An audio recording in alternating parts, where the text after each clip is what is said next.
గజం కేవలం 23,000 రూపాయలతో 165 గజాల భూమి కేవలం 38 లక్షలు మాత్రమే. నమస్తే, వెల్కమ్ టు సుమన్ టీవీ. ప్రస్తుతం మనతో పాటు ఉన్నారు సీనియర్ జర్నలిస్ట్ ప్రభు గారు. నమస్తే అండి. నమస్తే. సంక్రాంతి కానుకగా రిలీజ్ అయిన మరో సినిమా నాగార్జున గారు, అలానే అల్లరి నరేష్ గారు, రాజ్ తరుణ్ గారు నటించిన నా సామి రంగ. సో టైటిలే మనం చూడండి, ఏదన్నా కొంచెం స్ట్రాంగ్ గా చెప్పాలనుకోండి, నా సామి రంగ అంటుంటాం.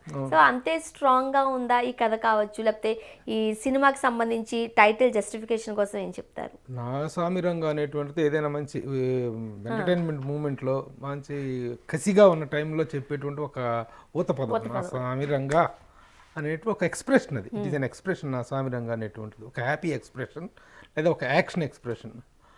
దాన్ని టైటిల్గా తీసుకొని చేయటం అనేటువంటి దాంట్లో ఒక మంచి మాస్ కంటెంట్ అనేటువంటి టైటిల్లోనే మంచి మాస్ కంటెంట్ కనిపిస్తుంది.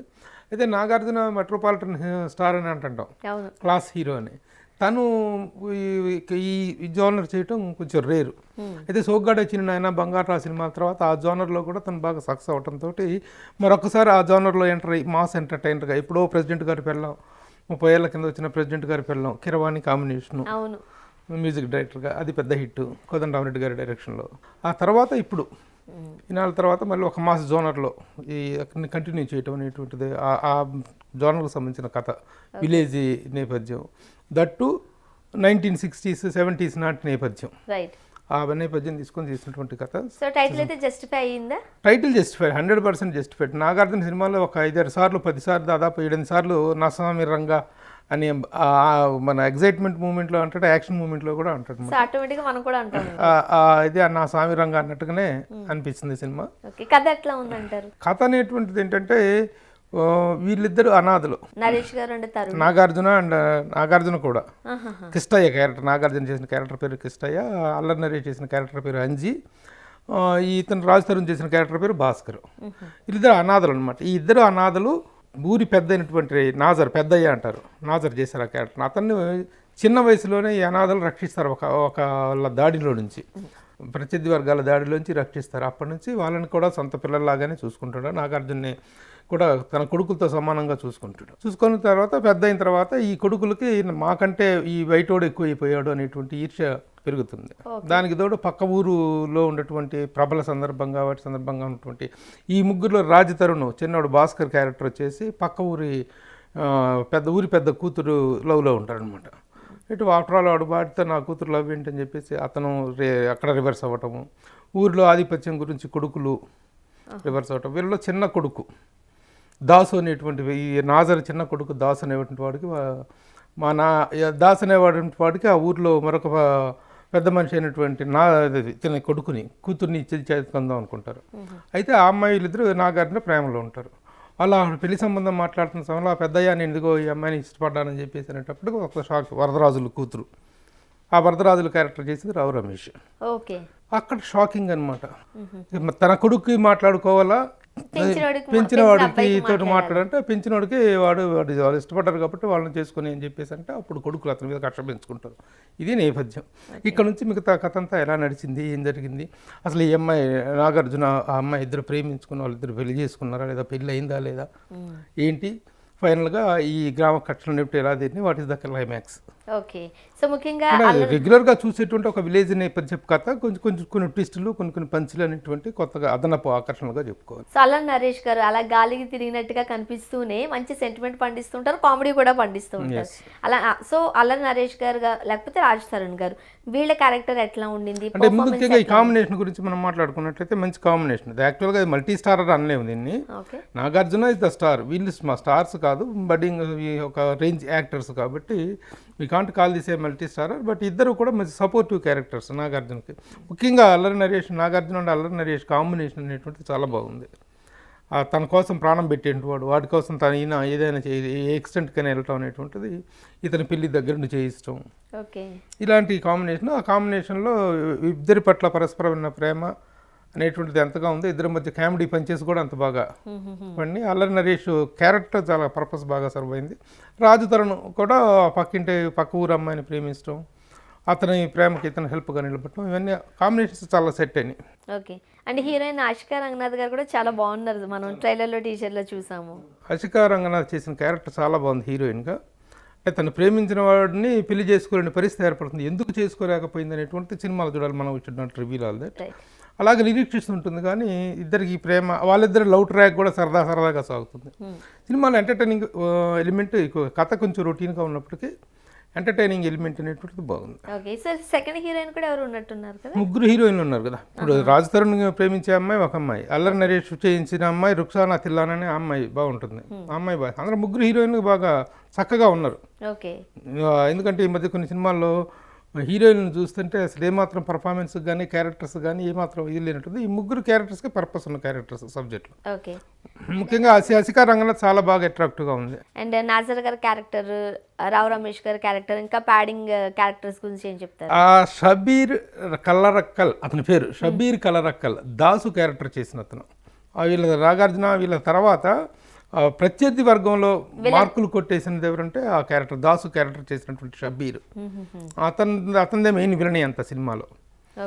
మిగతా మధు వీళ్ళందరూ ఉన్నప్పటికీ కూడాను అతనిది మెయిన్ విలన్ క్యారెక్టర్ చాలా బాగా చేశాడు, వెరైటీగా చేశాడు. They tried the character in variety style. Routine villainy కాకుండా కొంచెం డిఫరెంట్ విలనీ ట్రై చేశారు. పర్సన్ కూడా రెగ్యులర్ పర్సన్ కంటే కొంచెం డిఫరెంట్ గా కనిపించింది. రావు రమేష్ పెద్ద క్యారెక్టర్ కాదు, మధ్యలోనే ఇది అవుతుంది, ఆ క్యారెక్టర్ విత్డ్రా అవుతుంది.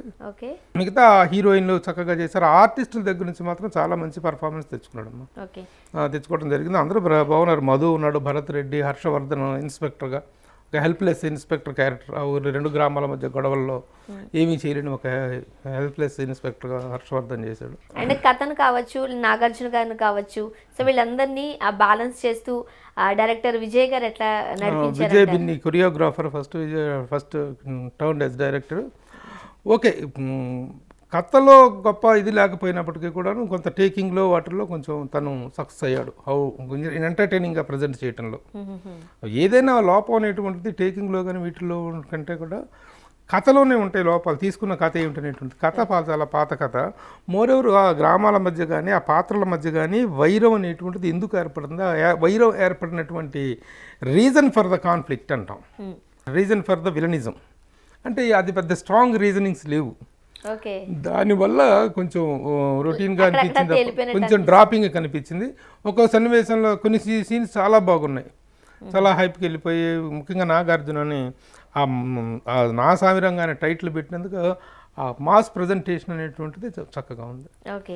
అండ్ కొన్ని సందర్భాల్లో బీజిఎం కావచ్చు, సాంగ్స్ కావచ్చు, కథను ముందుకు నడిపిస్తూ ఉంటాయి, కాస్త ఆహ్లాదకరంగా ఉంటాయి.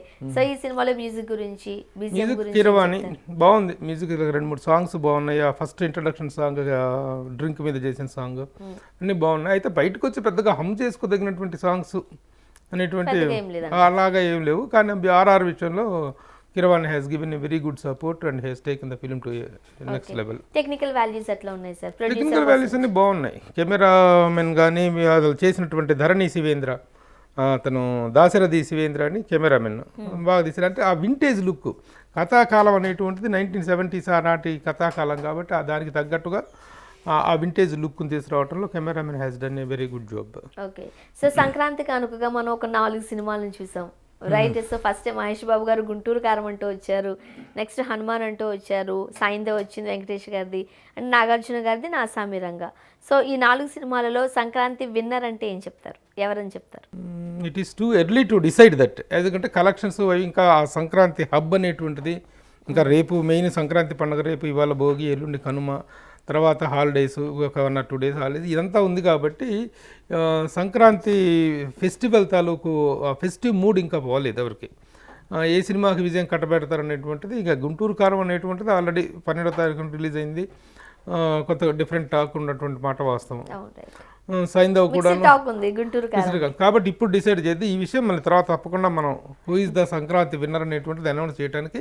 ఎందుకంటే ఒక సినిమా జయాపజయాన్ని ఇప్పుడే మాట్లాడితే మనము అది జయాపజయాలు ఆ సక్సెస్ మీద, రన్ మీద కొంత ఎఫెక్ట్ ఉంటుంది. కాబట్టి ఆ కనీసం అది తేల్చుకోవడానికి టైం ఉంది. ఎవరో విన్నర్ అనేది తేలుతుంది ఖచ్చితంగా. అయితే ఈ సినిమా విషయంలో అభినందించాల్సిన విషయం ఏంటంటే, చాలా గొప్పగా అభినందించాల్సిన విషయం, ఈ సినిమాని 3 నెలల కాలంలో తీశారు. ఒక రీమేక్, ఇది మలయాళీ రీమేక్ సినిమా.